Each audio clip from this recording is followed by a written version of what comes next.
जय हिंद, वंदे मातरम। स्वागत है आप सभी साथियों का गेंजल लर्निंग गुरुजी प्लेटफॉर्म में। तो बिहार टीचर एग्जाम से रिलेटेड हम लोग डेली यहाँ पे प्रैक्टिस प्रश्नों को कर रहे हैं। आज की जो प्रैक्टिस सेट देखेंगे तो आज की प्रैक्टिस सेट 6 नंबर की है, ठीक है। प्रीवियस ईयर के प्रश्न हम लोग करते हैं जो बीपीएससी के द्वारा पूछा गया है। 2 बार अभी बिहार टीचर एग्जाम का एग्जाम फिलहाल में हुआ है, ट्री 1 और ट्री 2। उससे रिलेटेड जो प्रश्न पूछे गए हैं बीपीएससी के द्वारा वो भी हम लोग डेली क्लास में कवर कर रहे हैं, ठीक है। तो 10 मिनट का वीडियो होगा और 10 मिनट में हम लोग 25 प्रश्न करेंगे जो आने वाले एग्जाम के लिए बहुत ज़्यादा इम्पोर्टेंट है, बिहार टीचर एग्जाम के लिए। तो आइए स्टार्ट करते हैं प्रश्न पहला, ठीक है।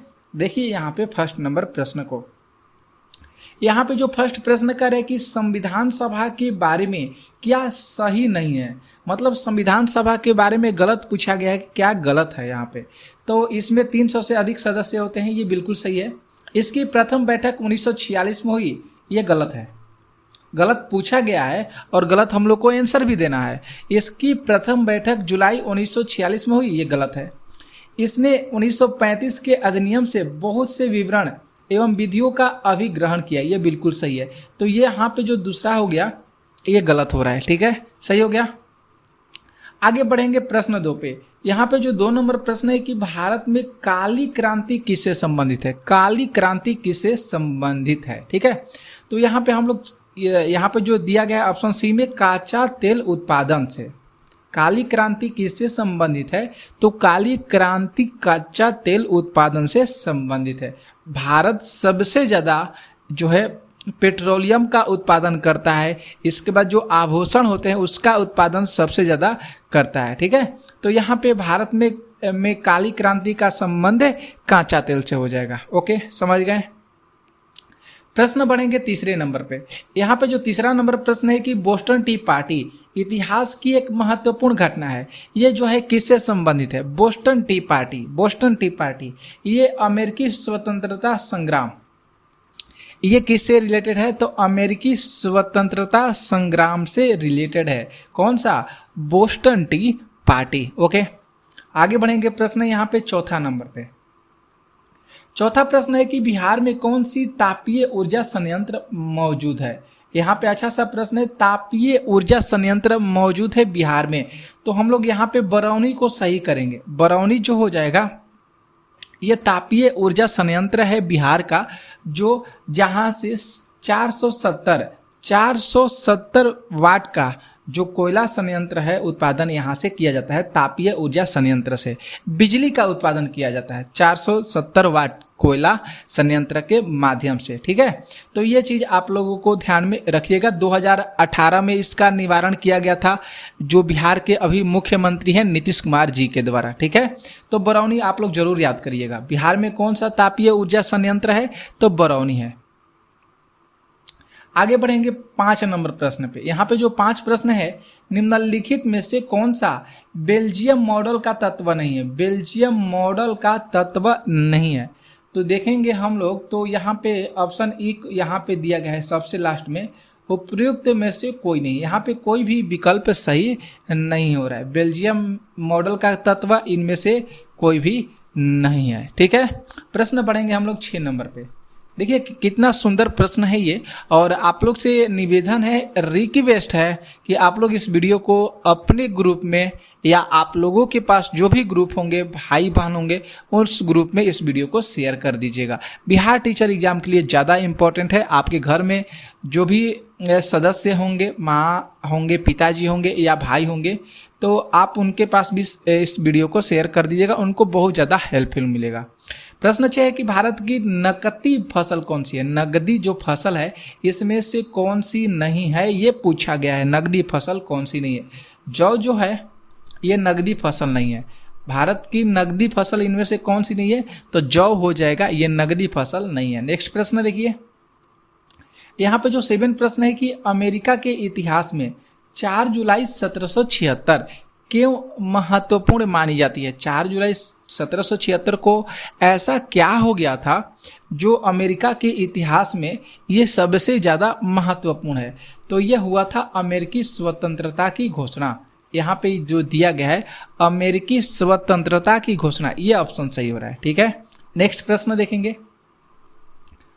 यहाँ पे जो प्रश्न 8 है, यहाँ पे देखिए ब्लैंक्स दिया गया है, ठीक है। भारत में एक प्रमुख शक्ति प्रदान करने वाला निगम है, भारत में एक प्रमुख शक्ति प्रदान करने वाला निगम है और इसके पास पर्यावरण प्रबंधन प्रणाली यहाँ पे दिया गया है 14001 के लिए ISO प्रमाणन है। तो यहाँ पे देखेंगे कौन सा हो जाएगा, तो NTPC होगा, ये सही हो रहा है NTPC। NTPC आप लोगों को पता है इसका मुख्यालय कहाँ पे हो जाएगा NTPC का, तो NTPC का मुख्यालय नई दिल्ली में है। NTPC का मुख्यालय कहाँ पे हो जाएगा, नई दिल्ली में हो जाएगा। और इसका फुल फॉर्म क्या हो जाएगा, national thermal power corporation, national thermal power corporation. इसकी स्थापना कब हुआ था, तो इसकी स्थापना 7 नवंबर 1995 में हुआ था, ठीक है। मुख्यालय नई दिल्ली, स्थापना 7 नवंबर 1995, full form national thermal power corporation, ठीक है। प्रश्न बढ़ेंगे आगे। प्रश्न 9 है कि सिन्हली को एकमात्र आधिकारिक भाषा के रूप में मान्यता देने के लिए किस वर्ष श्रीलंका में एक अधिनियम को पारित किया गया था। श्रीलंका में एक अधिनियम को पारित किया गया था 1956 में। कब पारित किया गया था, 1956 में। प्रश्न बढ़ेंगे 10 पे।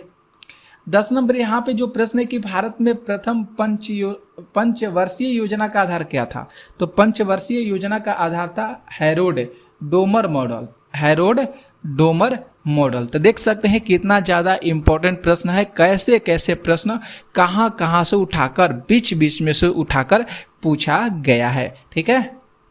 आगे देखेंगे प्रश्न जो 11 है कि फ्रांसीसी क्रांति के समय फ्रांस का शासक कौन था। फ्रांसीसी क्रांति के समय फ्रांस का शासक लुई 16वां था, ठीक है। कौन था, तो लुई 16वां, यहाँ पे लुई होना चाहिए, लुई, ठीक है। लुई 16वां जरूर याद कीजिएगा। फ्रांसीसी क्रांति के समय फ्रांस का शासक कौन था, तो लुई 16वां था। आगे देखेंगे प्रश्न जो 12 है कि स्वर्णिम चतुर्भुज सुपर हाईवे समय दूरी को कम करने के लिए भारत के 4 प्रमुख शहरों को जोड़ता है। निम्नलिखित में से किस विकल्प में वे शहर जो है शामिल है। बहुत सुंदर सा प्रश्न है दोस्तों, और हम इसको बहुत बार पढ़ भी चुके हैं। तो दिल्ली, कोलकाता, चेन्नई और मुंबई, ये आपको अगर ऑप्शन में कहीं भी दिख जाएगा उसको सही कीजिएगा। बहुत झकास प्रश्न है और हर एग्जाम में पूछा गया है। बिहार टीचर एग्जाम से रिलेटेड और कोई भी एग्जाम है उसमें भी इस प्रश्न को पूछा गया है। तो आप लोग स्वर्णिम चतुर्भुज वाला जो सुपर हाईवे पूछा जाएगा, जो इसमें समय जो कम लगता है, दूरी भी कम लगती है, मतलब दूरी कम करने के लिए समय तो कम लगेगा ही, तो वह कौन सा प्रमुख शहर हो जाएगा, तो दिल्ली, कोलकाता, चेन्नई और मुंबई, याद रखिएगा। प्रश्न बढ़ेंगे 13 नंबर। 13 प्रश्न है कि सत्ता की साझेदारी के बारे में निम्नलिखित में से कौन सा गलत कथन है। तो सत्ता की साझेदारी के बारे में यहाँ पे देखेंगे तो वो सत्ता सरकार के विभिन्न अंगों के बीच साझा करती है और विभिन्न स्तरों पर सरकार के बीच साझा की जा सकती है। प्रत्येक समाज को किसी न किसी रूप में शक्ति बंटवारे की आवश्यकता होती है, भले ही वह छोटा हो या सामाजिक हो। तो देखिए यहाँ पे कोई भी ऑप्शन सही नहीं हो रहा है, कोई भी नहीं दिया गया, तो उपयुक्त में से कोई नहीं ऑप्शन को हम लोग टिक करेंगे। प्रश्न यहाँ पे जो 14 है कि RN मल्होत्रा कमेटी संबंधित है। RN मल्होत्रा कमेटी संबंधित है किससे, तो बीमा क्षेत्र से संबंधित है। किस क्षेत्र से संबंधित है, RN मल्होत्रा कमेटी, तो बीमा क्षेत्र से संबंधित है। 15 प्रश्न है कि औद्योगिक क्रांति के दौरान सूती वस्त्र उद्योग में क्रांति लाने वाली स्पिनिंग जेनी का आविष्कार किसने किया। सुंदर सा प्रश्न, बहुत भयंकर सा प्रश्न है। तो जेम्स हरग्रीव्स, आप याद कीजिएगा, स्पिनिंग जेनी का आविष्कार जेम्स हरग्रीव्स के द्वारा किया गया था, ठीक है। बहुत सुंदर सा प्रश्न है। 16 प्रश्न है निम्नलिखित में से कौन सा पतन आजादी के बाद सबसे पहले बनाया गया, तो कांडला बनाया गया था। आजादी के बाद सबसे पहले बनाया गया था कौन सा पतन, तो कांडला पतन को बनाया गया था। ओके, समझ गए। देखिए 17 प्रश्न पे 17 प्रश्न है कि निम्नलिखित में से कौन सा समवर्ती सूची में शामिल है, तो समवर्ती सूची में जंगल हो जाएगा। जंगल जो हो जाएगा ये समवर्ती सूची में शामिल है। प्रश्न आएंगे 18 प्रश्न है कि सरकारी व्यय को नियंत्रित करने का प्राधिकारी कौन होता है। तो सरकारी व्यय को नियंत्रित करने के लिए भारतीय रिजर्व बैंक नहीं होता है, ये गलत है। योजना आयोग गलत है, वित्त मंत्रालय गलती है। उपयुक्त में से कोई नहीं ऑप्शन यहाँ पे सही होगा। तो नियंत्रक और महालेख परीक्षक होगा यहाँ पे। जो सरकारी व्यय को नियंत्रित करने का जो प्राधिकारी होता है वह होता है नियंत्रक और महालेख परीक्षक, जिसको सीएजी के नाम से जानते हैं। जिसको किस नाम से जानते हैं? तो सीएजी के नाम से जानते हैं। नियंत्रक और महालेख परीक्षक होता है। प्रश्न आएंगे 19 नंबर पे कि 1831 में यंग इटली मूवमेंट, जिसका उद्देश्य था गणतंत्र स्थापित करना, किसके द्वारा प्रारंभ हुआ था? तो ये जो है देखिए यहाँ पे काउंट काबूर, गिवसेप गोरियाल्डी, क्विटर इमैनुअल, यहाँ पे उपयुक्त में से कोई नहीं याद रखिएगा। गिवसेप मेजनी याद सही करिएगा। यहाँ पे जो होगा ऑप्शन में नहीं दिया गया है गिवसेप मेजनी, ठीक है। तो ये ऑप्शन में दिया रहेगा तो आप लोग उसको सही कीजिएगा। यंग इटली गिवसेप मेजनी के द्वारा प्रारंभ किया गया था, जिसका उद्देश्य गणतंत्र स्थापित करना था। आगे देखेंगे प्रश्न 20 है कि झारखंड, छत्तीसगढ़, मध्य प्रदेश राज्य जो है ये खनिज और निक्षेप के मामले में समृद्ध है। कौन किसके मामले में? तो ये जो ऑप्शन हो जाएगा कोयला, ये सही हो जाएगा। किस के मामले में? कोयला। 21 नंबर प्रश्न है कि निम्नलिखित में से किस देश में सार्वजनिक जीवन में महिलाओं की भागीदारी सबसे कम है? किस देश में? सुंदर सा प्रश्न है। तो यहाँ पे हम लोग याद रखेंगे चीन में, ठीक है। चीन के बारे में आप लोग को समझाते हैं। चीन की राजधानी कहाँ है? तो चीन की राजधानी बीजिंग हो जाएगा। चीन की राजधानी क्या है? तो चीन की राजधानी बीजिंग हो जाएगा, ठीक है। आगे हम लोग चलते हैं। यहाँ पे देखिए 22 नंबर प्रश्न है कि भारत अधिकतम विदेशी मुद्रा किससे निर्यात से करके कमाता है? बहुत सुंदर सा प्रश्न। तो यहाँ पे उपयुक्त में से कोई नहीं। यहाँ पे ना लोहा से कमाता है, ना चाय से, ना कपड़ा से। ये पेट्रोलियम से सबसे ज़्यादा कमाता है भारत, ठीक है। आगे बढ़ेंगे प्रश्न 23 नंबर पे। 23 प्रश्न करे कि जर्मनी के एकीकरण का वास्तुकार कौन था जो रक्त और लौह की नीति पर विश्वास करता था? सुंदर सा प्रश्न है ये। तो ये ऑटो वान बिस्मार्क था। लौ और रक्त और लौह की नीति पर विश्वास कौन करता था? बिस्मार्क करता था। यहाँ पे देखेंगे 24 प्रश्न पे कि निम्नलिखित में से कौन सा देश विश्व में चावल का सबसे बड़ा उत्पादक है? तो चावल का सबसे बड़ा उत्पादक देश कौन सा हो जाएगा? चावल का सबसे बड़ा उत्पादक देश चीन हो जाएगा, ठीक है। दूसरा नंबर पर भारत है, पहला ये हो जाएगा।